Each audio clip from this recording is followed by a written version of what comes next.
As we look at the next 100 years of Milton Friedman, keep his ideas alive so that they are possible becomes the inevitable.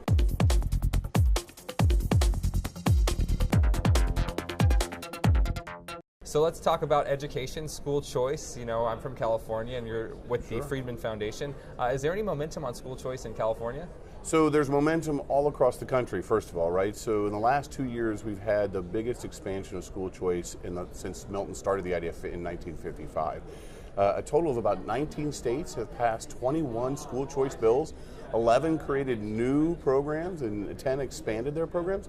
So this is an amazing movement. Indiana, Louisiana now have statewide voucher programs. California, like many things in terms of liberty, is a little behind the times. There's some movement in California, which is great. So Gloria Romero and Larry Sand and yourself are really pushing the ball, and California Parents for Educational Choice is out there.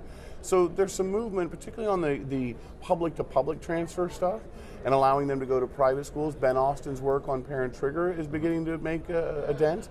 So the goal then is to sort of see if we can get private school choice into the mix as well. Absolutely. Well, at least there's a little bit of momentum. So let's talk about, this is a big year for your organization and for people who really cherish the ideas of Milton and Rose Friedman, because it would have been Milton's 100th birthday. It would have been, so yeah. What do you think that means in an election year like this one?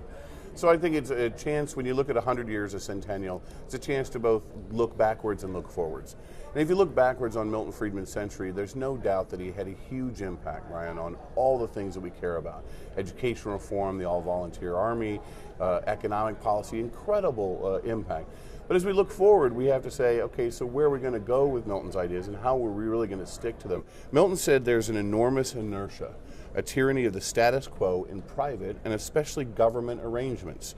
Only a crisis, perceived or actual, produces real change. When that crisis occurs, the actions that are taken depends on the ideas that are around.